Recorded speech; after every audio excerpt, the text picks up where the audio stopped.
Tantôt comme ceci, tantôt comme cela. Donc selon les dires du monde aujourd'hui, c'est tout un individu qui doit se lever ou bien qui peut se lever et commencer à chanter ou bien parler de Dieu. Et chaque personne a sa façon de comprendre. Mais vraiment, où sommes-nous là? Où sommes-nous? Quand on voit la réalité des choses, il est toujours dit Dieu est esprit. Donc normalement, quand quelqu'un qui a l'esprit de Dieu parle, moi ayant l'esprit de Dieu, je dois déjà confirmer que oui, je ne peux pas contrarier ça. Si je contrarie déjà ça, il faut déjà que je comprenne tout de suite que ce n'est plus Dieu, que ce n'est plus le même esprit qui parle. Donc aussi longtemps que c'est plus le même esprit qui parle, ça veut dire que la présence de Dieu, un parmi nous n'est pas avec Dieu. Si c'est vraiment Dieu, Dieu ne parle pas d'eux. Il peut te parler, la langue peut être différente, mais le langage reste la même chose. Poursuivons notre enseignement en lisant dans Colossiens 2, du verset 6 à 10. Je suis toujours obligé de lire à cause de l'enregistrement. Je vais lire. Ainsi donc, comme vous avez reçu le Seigneur Jésus-Christ, marchez en lui, étant enracinés et fondés en lui, et affermis par la foi, d'après les instructions qui vous ont été données, et abondez en actions de grâce. Prenez garde que personne ne fasse de vous sa proie par la philosophie et par une vaine tromperie, s'appuyant sur la tradition des hommes, sur les rudiments du monde et non sur Christ, car en lui habite corporellement toute la plénitude de la divinité. Vous avez tout pleinement en lui, qui est le chef de toute domination et de toute autorité. C'est la parole de Dieu qui le dit. En Christ, nous avons la plénitude de Dieu, car en Christ habite corporellement la plénitude de la divinité. Ceci nous implique de sortir de la vision du monde matière à celui du spirituel. Sinon donc, tout nous a été donné en Christ. Nous avons encore besoin de prier et de supplier pour l'obtention des choses qui nous ont déjà été données en avance. Mais non, nous allons encore lire dans l'épître de Paul aux Éphésiens, le chapitre 6, le verset 18. L'un des passages les plus récités pour l'exhortation dans la persévérance, la prière selon la théologie ou philosophie.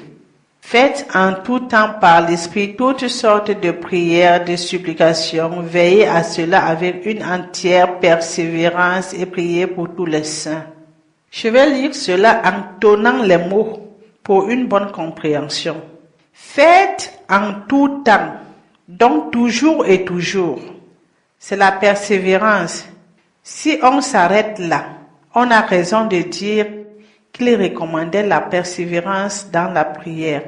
Et cet entendement est juste pour un individu qui n'a jamais entendu parler de la puissance du Saint-Esprit, qui n'a jamais rencontré Dieu, qui travaille avec sa propre intelligence sans la révélation divine. Alors la philosophie. Pour un autre individu éveillé ou dirigé par l'Esprit Saint, voit la suite. Il comprendra le secret et le sens de la phrase. Il comprendra que l'entière persévérance sur le fait de prier tout le temps par l'Esprit. Au cas contraire, on risque de se retrouver dans la chair. Que les prières que nous devons faire doivent être dirigées dans l'Esprit autant que des supplications. Encore plus que nous devons comprendre ce que c'est que supplication. Dans la traduction française, on lit supplication, mais dans le grec, on parle des faiblesses. Il est bien de tenir aussi compte quand on lit les versets bibliques de la lecture de tout le chapitre pour mieux comprendre le sens de ce qui en est parlé. Quand on s'accroche sur un mot, ceci peut détourner toute la compréhension, toute une compréhension. Et ça, c'est l'erreur humaine. Quand on fait la lecture, on est frappé par un mot, on oublie tout le reste. Tout le reste. En conclusion, il n'est pas question ici de persévérer avec la demande quelconque, sinon la persévérance avec la prière en esprit. Donc quand tu pries, il faut que tu restes accroché dans l'esprit, que tu persévères dans l'esprit, que tu ne laisses jamais l'esprit pour te mettre dans des récitations quelconques. C'est de ça qu'il s'agissait ici. Notre deuxième paragraphe, nous le tirons dans le livre de Luc, au chapitre 18, dans les versets 1 à 8. Vous savez, c'est le chant populaire des évangélistes. Quand on parle de la persévérance dans la prière, ce n'est que ce chapitre-là. Luc 18, versets 1 à 8. Vous allez m'excuser, je me sens un peu fatiguée aujourd'hui, vous le remarquez. Mais au cas où vraiment je traîne sur un mot ou une phrase où personne ne comprend rien, posez la question. Nous ne sommes pas ici pour écouter une prédication, c'est une étude, c'est un enseignement. Donc, quand il y a des questions, il faut les poser, il faut poser des questions, il faut parler, il faut dialoguer. C'est pas un monologue. Avançons-nous dans la lecture du livre de Luc, chapitre 18, le verset 1 à 8. Je vais faire la lecture. Jésus leur adressa une parabole pour montrer qu'il faut toujours prier et ne point se relâcher. Il dit, il y avait dans une ville un juge qui ne craignait point Dieu et qui n'avait d'égard pour personne. Il y avait aussi dans cette ville une veuve qui venait lui dire, fais-moi justice de ma partie adverse. Pendant longtemps, il refusa. Mais ensuite, il dit en lui-même, quoique je ne craigne point Dieu et que je n'ai d'égard pour personne, néanmoins, parce que cette veuve m'importune, je lui ferai justice, afin qu'elle ne vienne pas cesse me rompre la tête. Le Seigneur ajouta, entendez ce que dit le juge unique. Et Dieu ne fera-t-il pas justice à ses élus qui crient à lui jour et nuit, et tardera-t-il à leur égard? Je vous le dis, il leur fera promptement justice. Mais quand le Fils de l'homme viendra, trouvera-t-il la foi sur terre? Mais quand le Fils de l'homme viendra, trouvera-t-il la foi sur terre? Je vais relire cette phrase. Dans la lecture passe, le Seigneur Jésus parle avec ses disciples, il dit, oui, vous êtes en train de prier, demandez.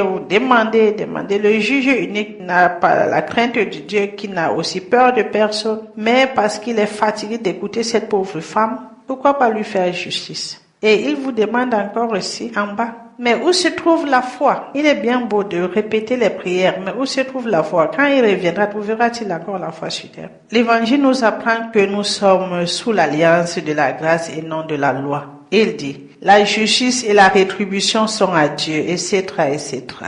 Je peux citer une centaine de versets allant vers la même voie. Si je n'ai que de la lettre sans esprit, je ne peux que philosopher sans du moins comprendre. Je comprendrai ma philosophie, bien sûr, mais pas le sens de la parole.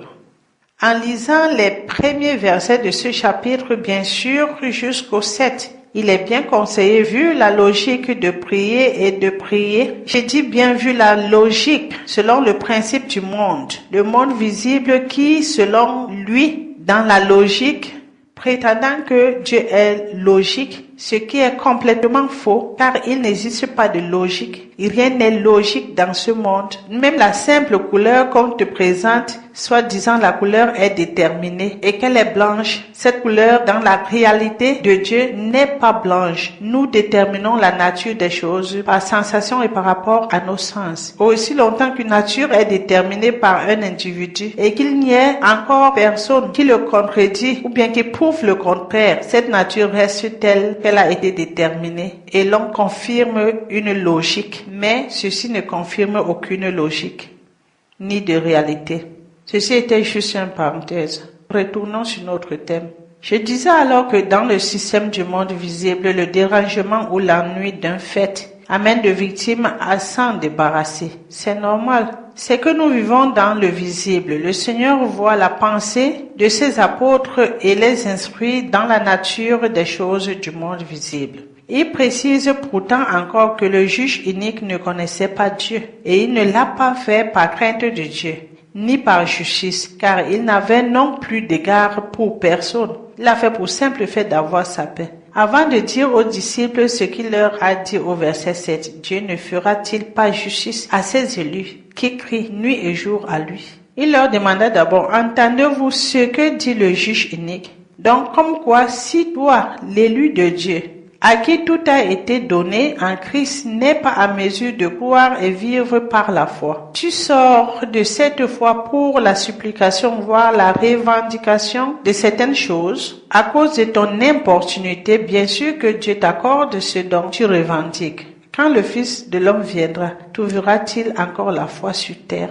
En conclusion, le Seigneur est bien contre la persévérance de la démente ou encore de la redite, sinon vivre par la foi qui est la certitude d'avoir tout en Christ. Le juste vivra par la foi. La persévérance dans la prière citée dans les Saintes Écritures est un acte de vie dans la prière. Ceci veut dire que tout individu qui a été illuminé par Dieu doit vivre dans la prière. La prière doit être pour lui la vie de toute seconde.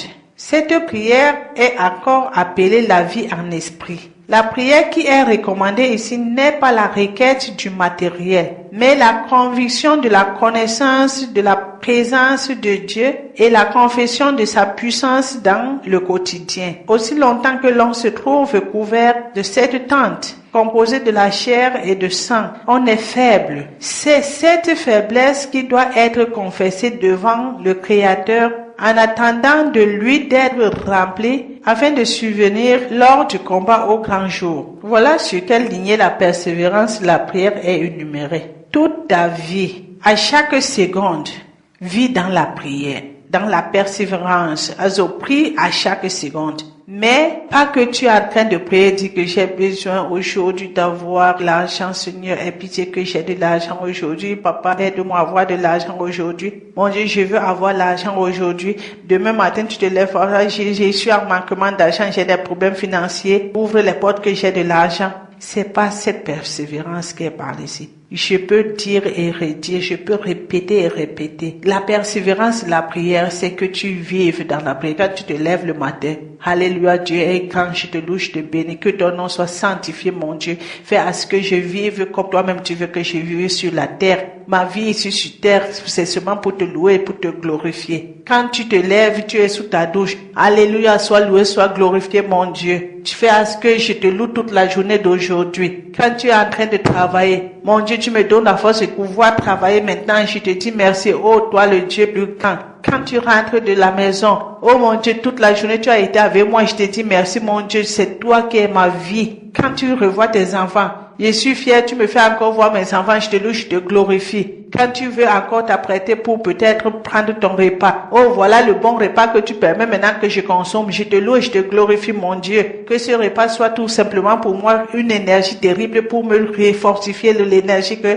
j'ai dépensée aujourd'hui. Quand tu finis de manger, dis je te rends grâce parce que tu as fait à ce que je mange et que je me sente bien. Quand tu veux encore aller au lit, voilà maintenant les ténèbres nous couvrent. Tu vas enlever la conscience en moi aujourd'hui, ô Père éternel. Je ne saurais plus quoi faire, mais toi, durant toute la nuit, tu seras avec moi. Que ton nom soit loué et glorifié. Quand tu te lèves le matin, dis, ah, me voici, je reconnais encore maintenant que je vis. C'est cette persévérance à chaque seconde. Même dans ton sommeil, en plein sommeil, dès que tu te tournes dans le lit, tu dis, ah, me voilà, je me sens maintenant que je suis en train de tourner. C'est à cause de toi, Seigneur. C'est cette persévérance-là qu'on parle. Il n'y a pas autre chose. Tout le reste des choses, t'as pas besoin de demander ça. Quand je dis souvent aux gens que je suis super riche, quand je parle ça, au milieu des gens qui connaissent pas où j'habite, tout le monde cherche à voir là où j'habite. Tout le monde cherche à savoir quelle voiture je conduis. Mais je parle pas de la richesse du matériel. J'en ai aussi.